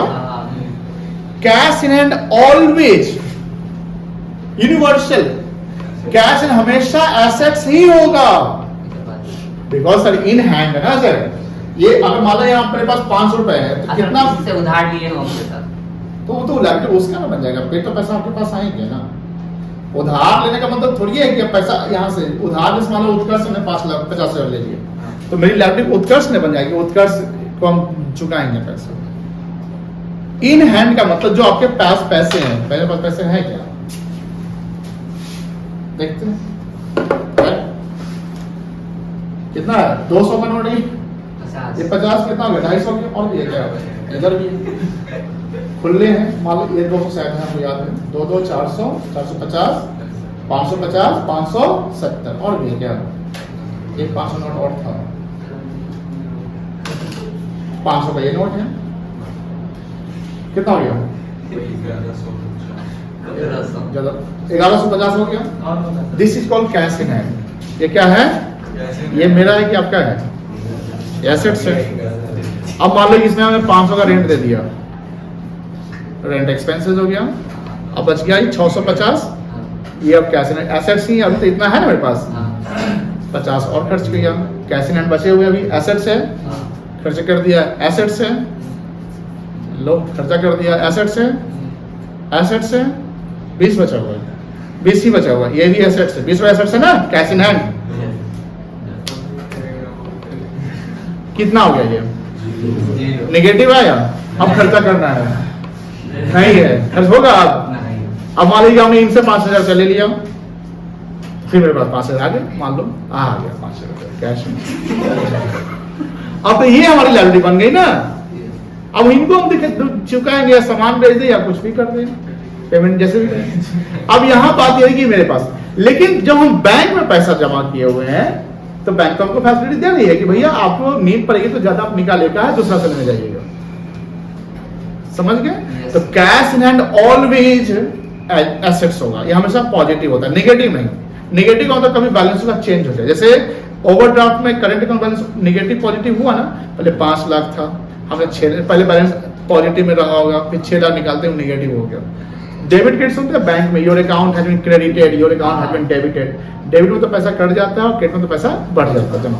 चलो, लेकिन जब ये कैश एट बैंक की बात करते हैं, देखो हमने यहाँ पर कैश एट क्या लिखा वर्ड, देखो कैश एट बैंक वर्ड जो है ये अपने आप में एसेट्स है, ये अपने आप में क्या बेटा एसेट्स है। लेकिन अगर यहाँ निगेटिव वर्ड लिख दे तो ये लाइबिलिटी बन जाएगी। अब यही पैसा मान लो कि 5 लाख यहाँ है तो मेरे एसेट्स है, हमने 6 लाख निकाला तो ये वर्ड चेंज हो जाएगा, ये क्या बन जाएगा, ये बन जाएगा आगे जी बहुत नीचे है,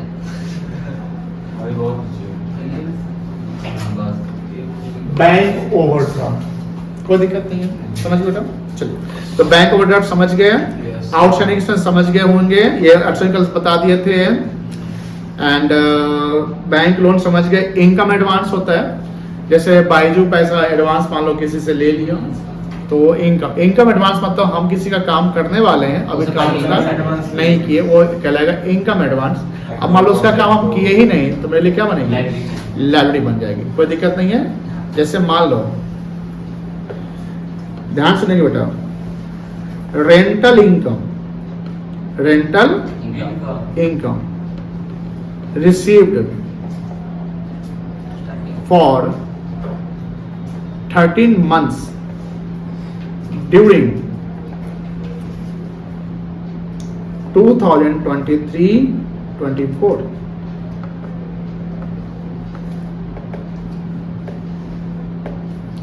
worth rupee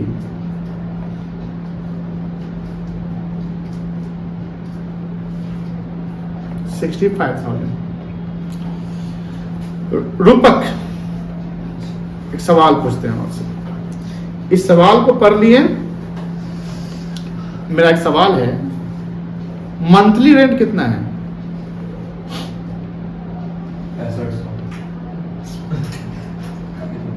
चलिए, रूपक का जवाब है सर मंथली रेंट जो है वो 6500 रुपए है। चलो ऋषभ टू सर बताइए आपका, बताइए। 5,000। 5,000 ऋषभ का है। और कोई अपने आंसर को सेम रखेगा? रूपा की तरफ कौन कौन जाएगा? या वो लिखिए ना। ऋषभ का कौन कौन जाएगा बताइए? या आप लोग कोई और जवाब है? आपका क्या जवाब हो सकता है? 5,000। ठीक है, और बोलिए अर्पिता, बोलिए बेटा। 5,000। अच्छा, सब जा रहे हो। और बताओ 5,000। अन्वेषा 5,000। श्रुति 5,000। चलिए हम आपसे पूछेंगे 5,000 कैसे आया। तुम बताओ 5,000। तुम बताओ, तुम बताओ। 5,000 का। हम तो सबके साथ जाएंगे, तुम्हारे साथ ना जाएंगे हम। अरे तुम पैसे से बोला कैसे बता तो पहले। सारा कुछ और सोच रहा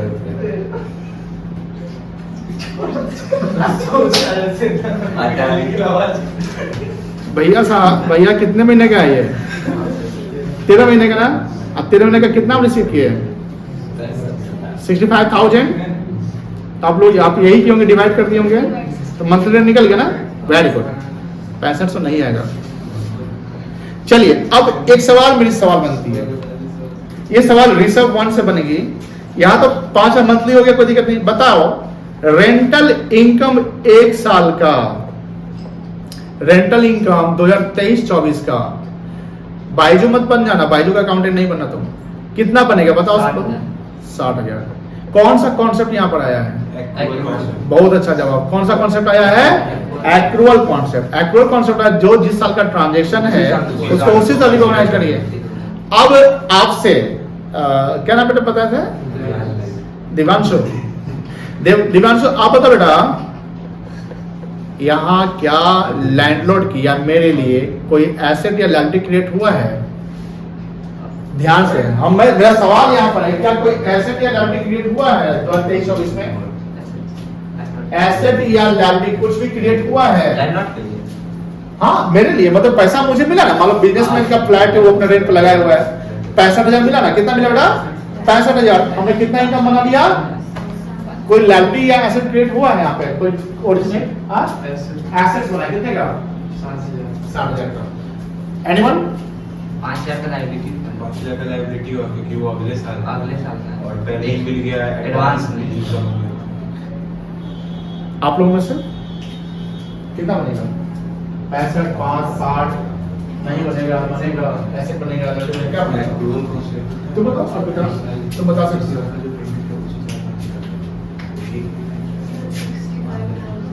65,000 क्या बनेगा? ऐसे बनेगा। तुम बताओ, सुन तुम सकती हो? आप बताइए क्या बनेगा लाइफ में? देखिए 65,000 ऐसे जो बनेगा वो कैश के फॉर्म में या बैंक के फॉर्म में बनेगा जो चेक मिलेगा। ठीक है, आप कितना बोलते थे? 60,000। आप गलत है। यहाँ पर 5,000 जो बनेगा, 5,000 वो लायबिलिटी बनेगा। जो जिन्होंने जवाब दिया वो लायबिलिटी कैसे बनेगा? Because your income is due during 23-24 was only 60,000 but you received 65,000। अब मान लो कि किराएदार मेरा उसी महीने के 31 मार्च को कहे भैया भाग गया, चला जाए, भैया हमको अब तेरा खाली करना है, तो उसने जो मुझे एडवांस दे रखा है 5,000 एडवांस दिया ना बेटा? तो ये इनकम एडवांस है कि एक्सपेंस एडवांस है? इनकम एडवांस है। मेरे लिए इनकम एडवांस है, उसके लिए कुछ और हो जाएगा। तो मेरे लिए इनकम एडवांस है, तो मेरे लिए लायबिलिटी पर हम उसको लौटाएंगे पैसा कि नहीं लौटाएंगे? कितना लौटाएंगे? 5,000। That is the liability. अच्छा बताओ किराएदार के लिए क्या है? एसेट्स। बहुत अच्छा जवाब दिए। उसका नाम क्या है? नारे किराएदार- एक्सपेंसेस का नाम क्या है? किराएदार का नहीं। ओ ये प्रीपेड। बहुत अच्छा। क्या तुम बोलेंगे? प्रीपेड। याद आ रहा है? प्री मतलब उसने तो पहले ही पैसा दे दिया। देखो हमने क्या बोला कि एक ही टर्म जो है किसी के लिए एसेट बन जाता है और किसी के लिए क्या बनता है? हमको किसके पॉइंट से सोचना है वो ध्यान रखिएगा। अकाउंट्स में हमेशा यह ध्यान रखना है कि जो अकाउंटिंग कर रहे हैं वो किसके पॉइंट, किसके नजरिए चल रहे हैं। अभी हम रेंटल इनकम वर्ड लिखे थे, ध्यान रखना है ना? तो रेंटल इनकम मतलब हम एक रेंट रिसीव करने के फॉर्म में है, यानी हम पैसा जो ले रहे हैं उस तरफ से सोच रहे हैं, लैंडलॉर्ड की तरफ से सोच रहे हैं। लेकिन रेंटल एक्सपेंस बोलते थे, जैसे यहाँ रेंटल एक्सपेंस बोलते थे, वर्ड क्या हो जाता है? पेड हो जाता है। तो यहाँ पर एसेट नहीं बनता, सॉरी लायबिलिटी नहीं बनता, क्या बन जाता है? Assets. एसेट बनता। समझ रहे टर्म, समझ लेना। तो यहाँ पर जो रेंटल इनकम, अब रेंट जो है रिसीव्ड हुआ ना इन एडवांस, कितना कहलाएगा? 5,000। और ये मेरे लिए क्या है बेटा? लायबिलिटी, जिसको बोलते हैं इनकम एडवांस। इनकम एडवांस मतलब हमारा इनकम हमने एडवांस लिया, कोई दिक्कत नहीं है। और एक्सपेंसेस कहलाता है आउटस्टैंडिंग। एक्सपेंस में बकाया को हम लायबिलिटी कहते हैं, Yes. कि उनको पे करना है, कोई दिक्कत नहीं है। चलिए सब यहाँ पर सब इनकम टैक्स पेबल होता है, इनकम टैक्स पेबल होता है जो जैसे मेरी टैक्स लायबिलिटी बन गई है सरकार को देने की, लेकिन अभी हम दिए नहीं है क्योंकि 31 मार्च को अपना इनकम टैक्स का कैलकुलेशन करते हो गया। जीएसटी पेबल मतलब हमने गुड्स बेचा होगा, कस्टमर से जीएसटी कलेक्ट कर लिया, लेकिन जीएसटी जो कस्टमर से हम कलेक्ट करते हैं तो पैसा जीएसटी मेरा नहीं होगा, सरकार को जाएगा। तो सरकार को अभी हम दिए नहीं, यानी जो पैसा अभी हम कहीं चुकाए नहीं, वो मेरे लिए लायबिलिटी बन गई है। जीएसटी कस्टम पेबल होता है, जब हम एक्सपोर्ट इंपोर्ट करते हैं वहां पर टैक्स हमको देने होते हैं, उसको कस्टम पेबल कहते हैं। कोई इशू नहीं है।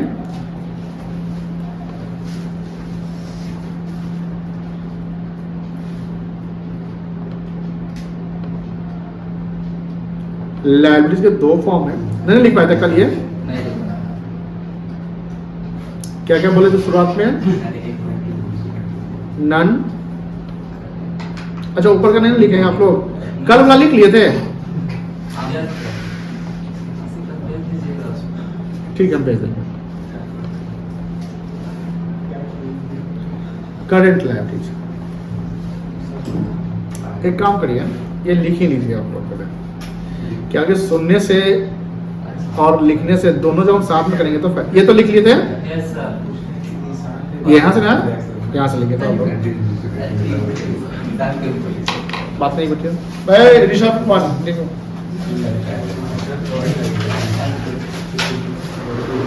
देखिए देखिए यहाँ देखिए, हम लोग टर्मिनोलॉजी में एसेट्स को समझे थे। Assets means what? Property. Assets means what? Property, जो हमारा है, जिसका हमारा फाइनेंशियल राइट्स होता है, वही हमारा एसेट्स है। थर्ड नंबर F3 बंद कर दो। The financial property which gives the future economic benefit is called assets.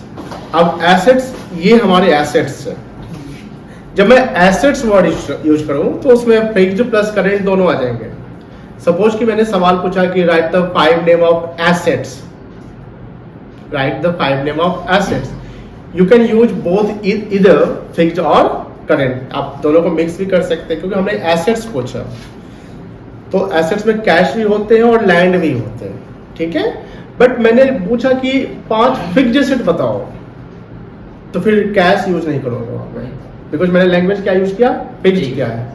तो फिक्स्ड एसेट जो लॉन्ग टर्म पर्पस के लिए हम यूज करते हैं, फिक्स्ड एसेट क्या हुआ जिसको हम लॉन्ग टर्म पर्पस से हम क्या करते हैं? यूज करते हैं, जिसमें वेयर एंड टियर होते हैं, जो हमें फ्यूचर इकोनॉमिक बेनिफिट देता है, जो डेली चेंज नहीं होता है। दिमाग भरो, जो फिक्स्ड एसेट डेली चेंज नहीं, जैसे हम कैश अगर वर्ड यूज करते हैं फिक्स्ड में, तो कैश तो डेली चेंज होता है। कैश हमारा बिजनेस से रिलेटेड है, कोई कस्टमर मुझे पैसा दिया, हमने कहीं एक्सपेंसेस किया, तो वो डेली के ट्रांजेक्शन से कैश हमारे चेंज होते हैं। तो दो जैसे बीच are variable, which are variable. Variable means vary करना, फ्लक्चुएट करता है, कभी बढ़ जाएगा कभी घट जाएगा, तो वो करेंट की कैटेगरी में आ गया, या जिसको हम इजिली कैश में कन्वर्ट कर सके, तो that is called current. But fixed क्या है? फिक्स्ड है। जैसे इसकी वैल्यू डेली चेंज होगी क्या? नहीं। मान लो कि हमारे पास फर्नीचर्स है, वो 50,000 के, 10,000 का हमने खरीद लिया, तो हम डेली फर्नीचर तो नहीं खरीदेंगे ना। हमने 10,000 की नीड पड़ी तो खरीदा, फर्नीचर कुछ स्क्रैप हो रहा है तो बेच दिया। तो फिक्स्ड क्या हुआ? रिमेन फिक्स्ड, उसमें चेंज नहीं होता। हाँ, at the end of the year जब हम एंड में जाते हैं तो उस पर हम एस्टिमेशन करते हैं। क्या करते हैं? एस्टिमेशन की मशीन है, ये फर्नीचर है, वो बिल्डिंग है, तो उस पर क्या चेंज, मतलब उस पर क्या डेप्रिसिएशन कितना से घट गया, तो एक एस्टिमेट करते हैं कि 10% 15% से वो घट गया, कोई दिक्कत नहीं है। चलिए, और प्रीपेड एक्सपेंस वर्ड यूज करेंगे हम, प्रीपेड एसेट्स नहीं करते, ठीक है। चलिए, एसेट की कैटेगरी हम लोग बताए थे, लेकिन नॉन करेंट एसेट वो एसेट होता है जो करेंट एसेट्स नहीं होता है, जो फिक्स्ड है, जैसे land and building, lease hold property जिसको हम लीज पर लिए हो प्रॉपर्टी को, plant and machinery, computer, furniture, fixture, car वगैरह यूज कर सकते हैं, कार हो गया एक्सेट्रा। करेंट एसेट देखो ये सब हमेशा डेली चेंज होता है, जैसे कैश इन हैंड चेंज होता है, cash in hand, cash at bank, cash in bank what use मत कीजिएगा, कैश एट बैंक। स्टॉक में हम क्या कहते हैं, inventory stock in the sense की गुड्स, देखो गुड्स एसेट्स नहीं है, goods which are available for sale जिसको हम स्टॉक का नाम डालते हैं वो मेरे लिए एसेट्स हो गया, ठीक है। Prepaid expenses, short term investment, sir अगर लॉन्ग टर्म इन्वेस्टमेंट होगा तो कहां जाएगा, इसमें आ जाएगा। लॉन्ग वर्ड क्या है, long in the sense more than one accounting यानी 1 साल से ऊपर वाला। शॉर्ट मतलब with in the 1 accounting year, 1 साल के भीतर वाला।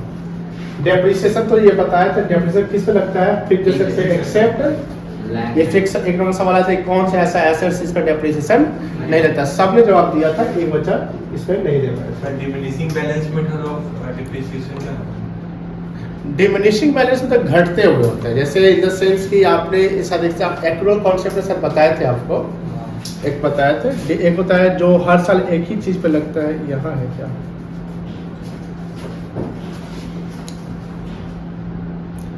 जैसे मान लो कि मेरी 1 लाख की एसेट्स है और हमने 10,000 चार्ज 1 साल पे, यही 10%, एक साल 10% डेप्रिसिएशन है, तो एक पहला साल में कितना चार्ज होगा 1 लाख पे, 1 लाख का 10% कितना है, 10,000, वो घट गया तो नेट वैल्यू कितना गया, 90,000।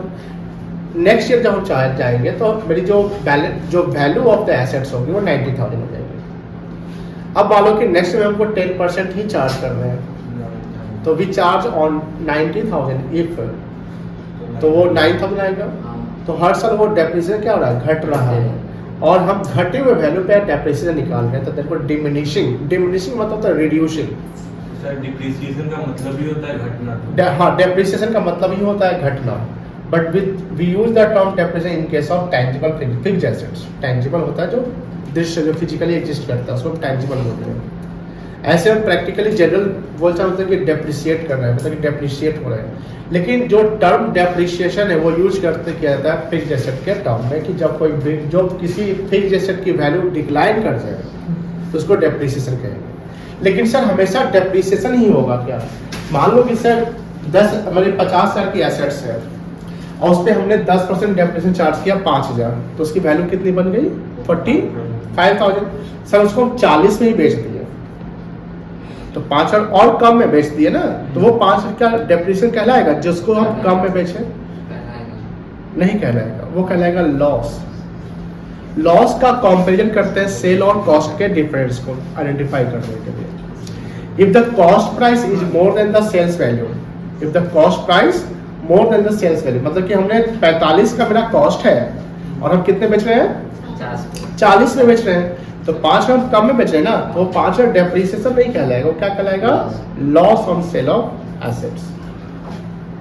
But wear and tear, permanent fall in the value of market, समझते होंगे कि हमेशा एसेट्स में नहीं ट्रेंडिंग आता है, कि मतलब कि एक एडवांस मॉडल का या अपडेटेड मॉडल का एसेट्स आ गया और हमारे पास पुराने एसेट्स ही हैं, कार में देखते होंगे आप, बाइक में देखते होंगे, तो ये सब वैल्यू ऑटोमेटिकली क्या होता है, समय के अनुसार या ट्रेंड चेंज होता है तो वो वैल्यू घट जाता है, तो we can say that it is the depreciation.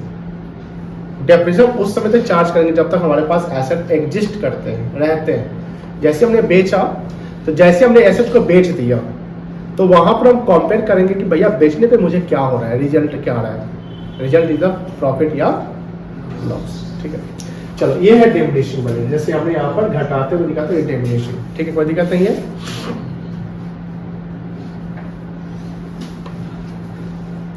चलिए तो डेफिनेशन समझा दिए थे आपको, इस पे एक एग्जांपल भी कराए थे।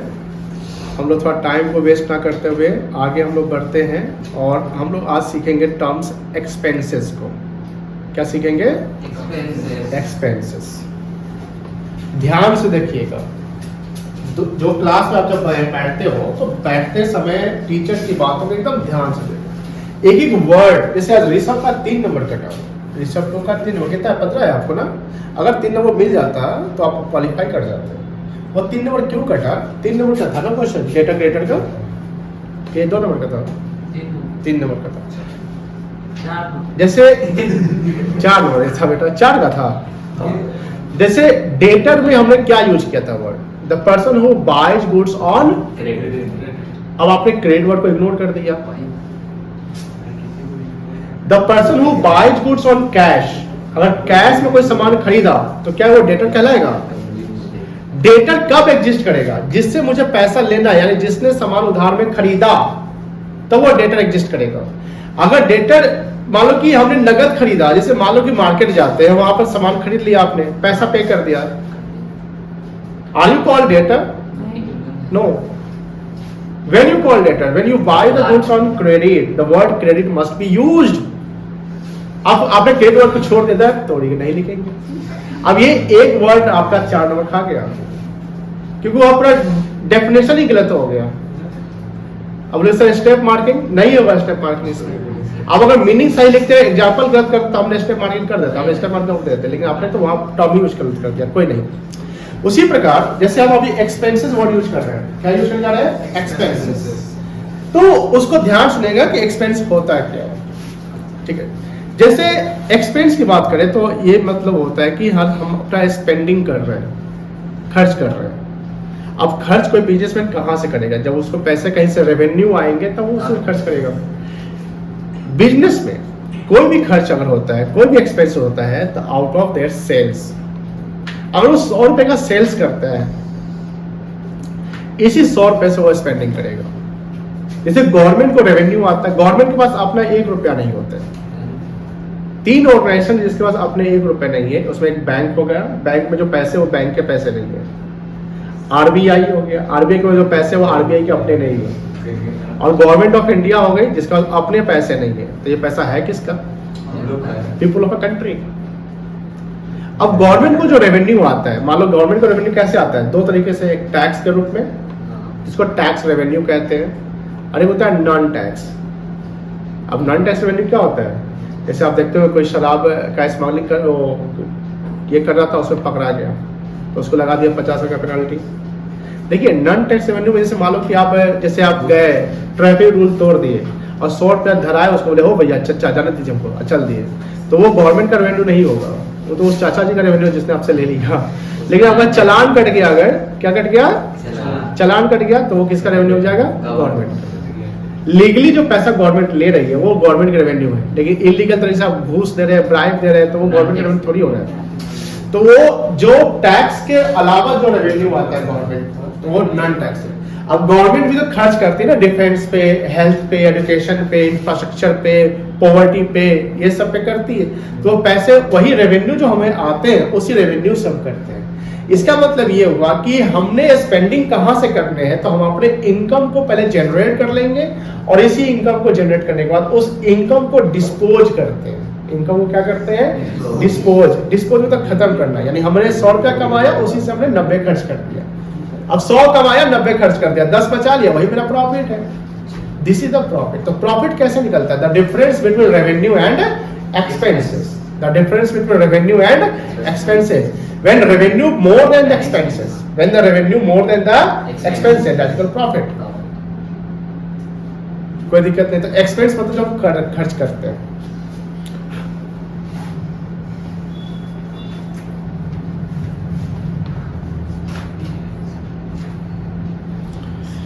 एक्सपेंसेस, इसको हम एक्सपेंडिचर भी कह सकते हैं।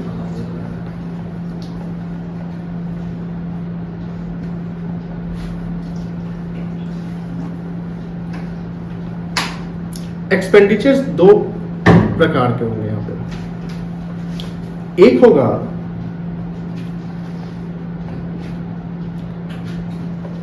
कैपिटल एक्सपेंडिचर और एक होता है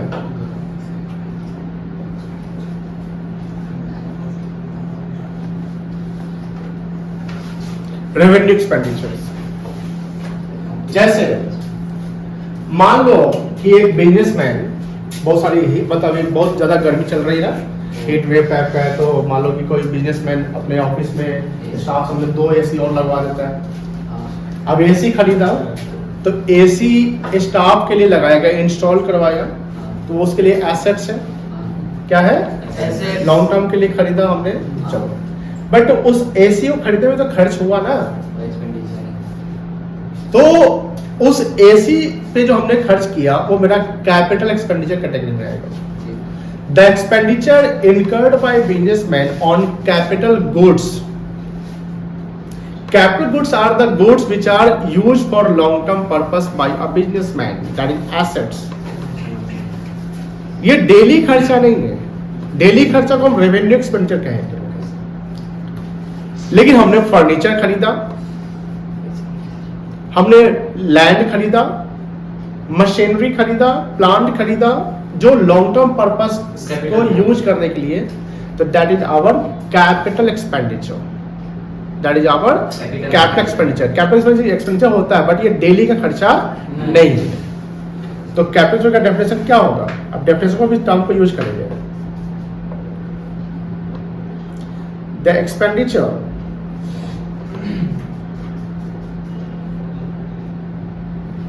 incurred on purchase of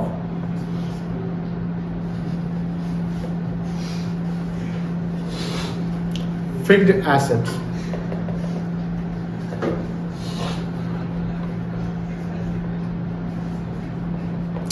the expenditure incurred on purchase of fixed assets, fixed assets।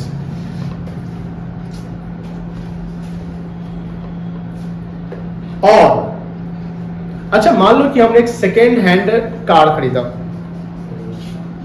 Second hand कोई विंटेज पुराना कोई कार है उसको हमने खरीदा और उसको हमने मॉडिफिकेशन के लिए गैराज में दे दिया। उसमें हमने उसका मतलब प्रॉपर जैसे नहीं होता है पूरा कलर सब वो करवाया, चेंज वगैरह, सीट वगैरह सब करवाया ठीक ठाक, सिर्फ उसका इंजन सही था और सब कुछ उसमें मॉडिफिकेशन के लिए खर्च करवाया। उसमें मेरा खर्च हो गया 2 लाख रुपया खर्च हो गया। ध्यान से देखिएगा, ये जो सेकेंड हैंड कार को खरीद कर जो हमने एक्सपेंडिचर्स किए उस पर रिमॉडलिंग करवाया, रीमॉडलिंग, तो एक कार नई लुक में आ गई, तो that 2 lakh expenditure is also called the capital expenditure, because उससे उस कार की एफिशिएंसी, उस कार का परफॉर्मेंस क्या होगा, इंप्रूव कर जाएगा और कार एक नए लुक में आ गया, तो वो क्या होगा, कैपिटल एक्सपेंडिचर। और the expenditure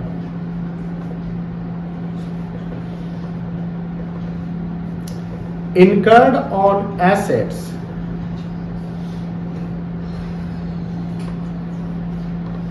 on its improvement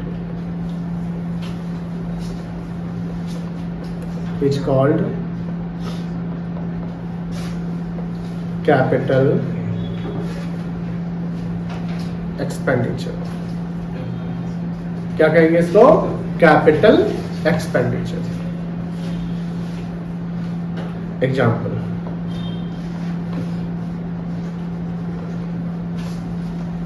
purchase of land and building,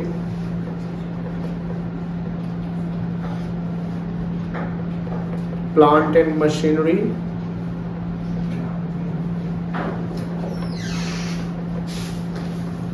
furniture and fixtures, etc। ठीक है ना।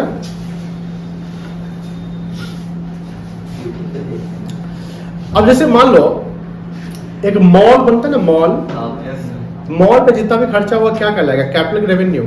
रेवेन्यू हो सकता है, मॉल बनाने में जो खर्चा हुआ कैपिटल कहलाएगा। रेवेन्यू कैसे हो सकता है मेरे भैया, वो मतलब रेवेन्यू के लिए हुआ, कैपिटल ही होगा। अच्छा वो मॉल बनाया, ध्यान सुनिएगा, मॉल बनाने में मेरे के 150 करोड़ खर्च हुए। कितने खर्च हुए, 150 करोड़। इतना खर्च हो सकता है ना मॉल में, आराम से हो जाएगा, हम लोग गिनने में जिंदगी निकल जाएगा। लेकिन मान लो उस मॉल को बनाने के लिए वर्कर्स चाहिए, इक्विपमेंट्स चाहिए, बहुत सारे टेक्नीशियन। अब वर्कर को हम डेली, अगर डेली आप आए जाए तो रात में तो काम नहीं होगा, वो दिन में आएगा 9 बजे, फिर तो मॉल तो बनने में जहाँ 3 साल लगना है 2 साल लगने, वहाँ लग जाएगा 5 साल।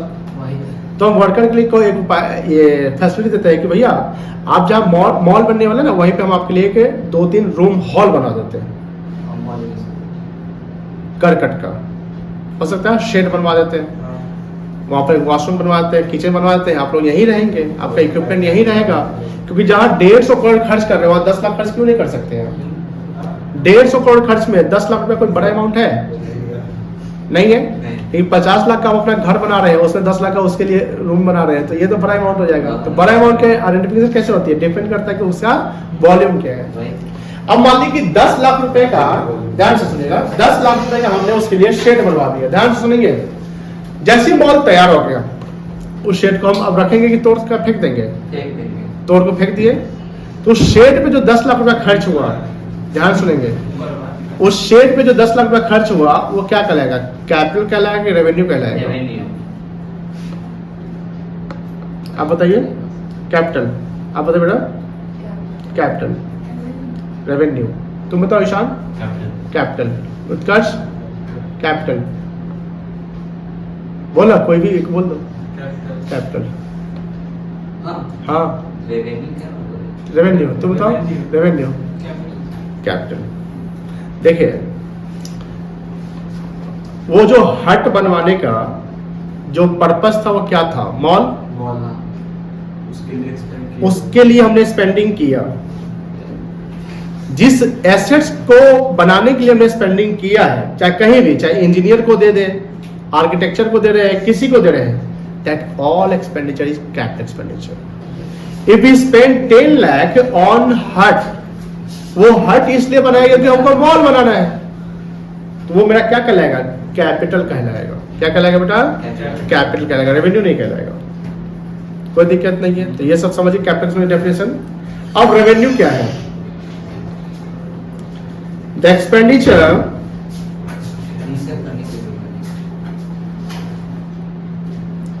which are incurred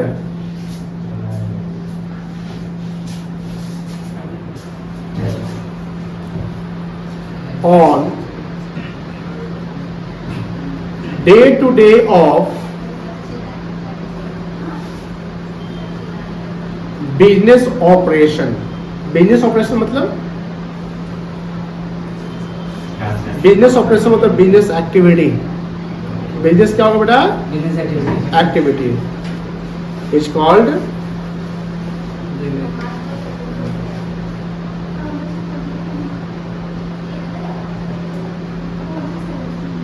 revenue expenditures.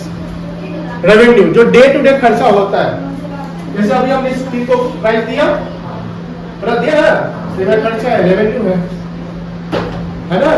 मालूम क्या, हमने आपको वो समोसा मिठाई खिला दिया, क्या है? रेवेन्यू है। रेंट दिया, क्या है? रेवेन्यू है। जो डे टू डे बिजनेस में एक्सपेंसेस हो रहे क्या है? रेवेन्यू है। ठीक है ना। एग्जांपल्स क्या? ऋषभ लिट्टी खाएगा?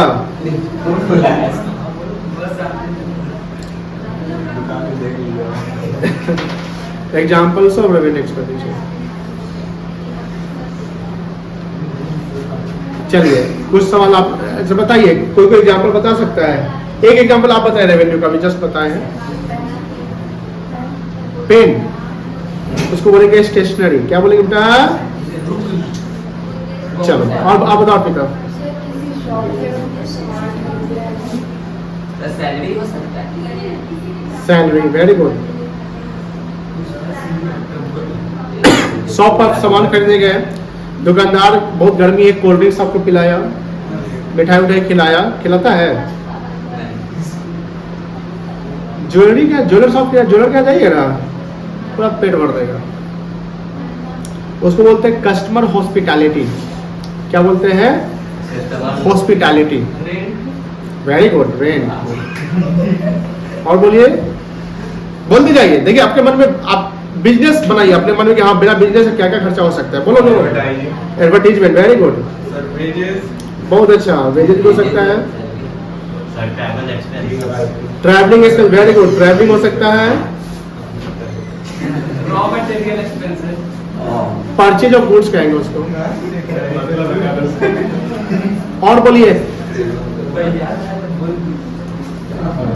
बोलो बोलो, अभी बहुत सारा दिख रहा है खर्चा। इलेक्ट्रिसिटी बिल ही सब। बहुत, हाँ तो ई सब नहीं, इलेक्ट्रिसिटी बोलिए ना अपना, electricity expenses, proper term use करो, ई सब टी सब क्या होता है। चलिए और बोलिए, मेडिकल एक्सपेंसेस, चलिए बोलिए, और देखिए आप ही सब बुलवाएंगे, हम नहीं बोलेंगे। नहीं, फर्नीचर नहीं है, रिपेयर होगा, रिपेयर एंड मेंटेनेंस। अब बताओ, अभी तुम बोलो ना, ऐसे डेप्रिसिएशन याद है, हर साल डेली होता है, मतलब हर साल खर्च करते हैं, तो डेप्रिसिएशन भी मेरा रेवेन्यू एक्सपेंस कहलाएगा, एसेट्स नहीं कहलाएगा, डेप्रिसिएशन कहलाएगा। और बोलिए, अभी बहुत कुछ दिख रहा है, यूटिलिटी बिल्स, कहाँ से लाए ये सब,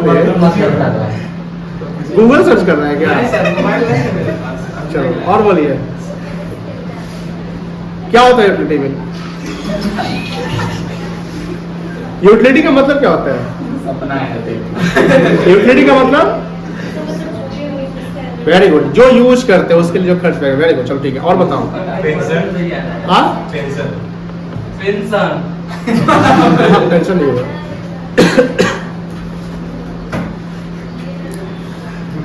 अब हम बोले, इतना तो ठीक है बात। और जब 50 और लिख देंगे, कुरियर करता है, कुरियर वगैरह तो डिलीवरी आदि करता है। क्या बात करते हैं? आपके घर में साल में एक बार होता है, तो बिजनेस में हमेशा होता रहता है courier charges. Freight,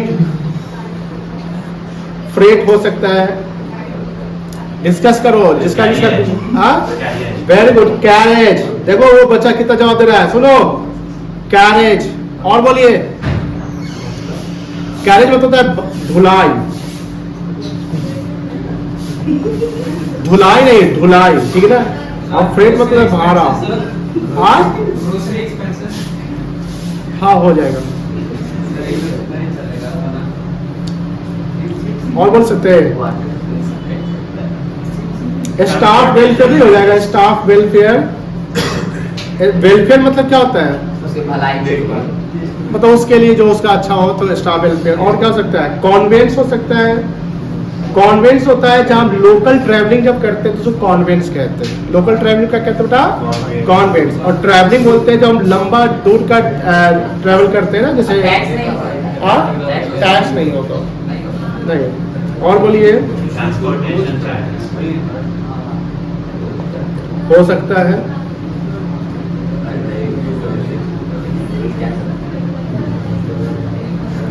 selling expense, हो सकता है। अब देखो रे बहुत सुनो ध्यान से, डेटर है ना, डेटर, डेटर कौन होता है? जिसका मेरा पैसा बकाया है, पैसा डुबा सकता है, क्यों नहीं? उसको क्या बोलते हैं? जो पैसा डूब गया मेरा, उसको Bad debt. Very good, bad debt. तो बैड डेट भी मेरा एक्सपेंस कहलाएगा। बैड डेट्स क्या होता है? द डेट बिकम बैड, जिसका मेरा पैसा बाकी है वो नहीं दिया। सर 10,000 है, 1,000 नहीं दिया, तो डूब गया। कितना डूबा? 1,000, तो 1,000 कॉल बैड डेट, तो आपके लिए लॉस है। फोन बिल ये सब नहीं हो सकता इसमें? हाँ हो सकता है। आपका न्यूज़पेपर आता है ना, न्यूज़पेपर, तो न्यूज़पेपर जो हम खरीदते हैं वो तो खर्चा ही कहलाएगा, न्यूज़पेपर। उसके अलावा लॉ, अगर मान लो हमने बोला अभी उत्कर्ष का था कि सर 45,000 के एसेट्स है, कितने का? 45,000 का, आपने उसको 40,000 बेच दिया, तो 45,000 क्या हुआ? 5,000 का लॉस। लॉस हुआ, तो लॉस में खर्चा है, loss on sale of assets. ठीक है, रिपेयर हम लिखवा दिए हैं। लीगल फी हो सकता है, नहीं देखो जितना ज्यादा डिटेल डिस्कस करो उतना बढ़ेगा। आपको 10 एग्जांपल देंगे तो 50 एग्जांपल याद रखते हैं। लीगल फी हो सकता है। क्यों नहीं? ऑडिट फी जानते हैं हाँ, क्या होता है? टैक्स इसलिए वो लिया जाता है ऑडिट कराने के लिए, अकाउंटिंग का ऑडिट कराने के लिए, आई गेस। ऑडिट फी होता है जो हम ऑडिटर को पे करते हैं। ऑडिटर होता है सीए, कौन होता है? चार्टर्ड अकाउंटेंट, जो बुक्स ऑफ अकाउंट का ऑडिट करता है, उसको बोलते हैं ऑडिटर। ऑडिटर जो हम फी चार्जेस दे रहे हैं उसको ऑडिट फी कहते हैं। अच्छा मान लो प्रोप्राइटर है, उसके बच्चे का ट्यूशन फी क्या यहाँ लिखेंगे? क्यों नहीं? नहीं लिखेंगे। नहीं लिख सकते हैं क्योंकि वो पर्सनल है। उसके घर पे जो खर्चा हो रहा है क्या यहाँ लिखेंगे? नहीं लिख सकते। ड्राइवर वगैरह का सैलरी लिख सकते हैं अगर बिजनेस में यूज हो रहा है तो तो सैलरी ये मैंने सब आ गया। कोई दिक्कत नहीं। कमीशन आ सकता है। कमीशन, कमीशन क्या होता है? कमीशन क्या होता है आप बताओ? हाँ, जिसको क्या घूस घूस मतलब नहीं, ब्राइब हो गया, उधर इलीगल काम हो गया। कमीशन होता है जब हम कोई टारगेट को पूरा करने के लिए कोई देते हैं परसेंटेज बेसिस पर कमीशन करते हैं। डिस्काउंट, डिस्काउंट हो सकता है, बोनस हो सकता है। नहीं बेटा, इन्वेस्टमेंट नहीं हो सकता है। इंटरेस्ट ऑन लोन हो सकता है, ध्यान सुना। इंटरेस्ट ऑन लोन हम जब लेंगे, लोन जब हम लेते हैं तो उस पर इंटरेस्ट हम पे करेंगे कि लेते इंटरेस्ट हमको मिलेगा? लोन लेंगे तब तक देंगे उसको। लोन हमने लिया हाँ तो देंगे उसको। तो एक्सपेंस हो जाएगा। हाँ। लेकिन इंटरेस्ट ऑन इन्वेस्टमेंट मेरा क्या होगा? इनकम या expense? Interest on investment income होगा कि एक्सपेंस होगा? इनकम होगा, बिकॉज हमने इन्वेस्टमेंट कर रखा है तो वहां से इंटरेस्ट मुझे, तो मेरे एक्सपेंस नहीं है। क्या है? अभी हम लोग क्या डिस्कस कर रहे हैं? वहाँ पे सर इसमें CA हो जाएगा उस तक। वो तो लॉस होगा, मार्केट इन्वेस्टमेंट घट गया तो लॉस हो जाएगा, बढ़ गया तो प्रॉफिट हो गया, जिसको नोशनल या अनरियलाइज कहते हैं।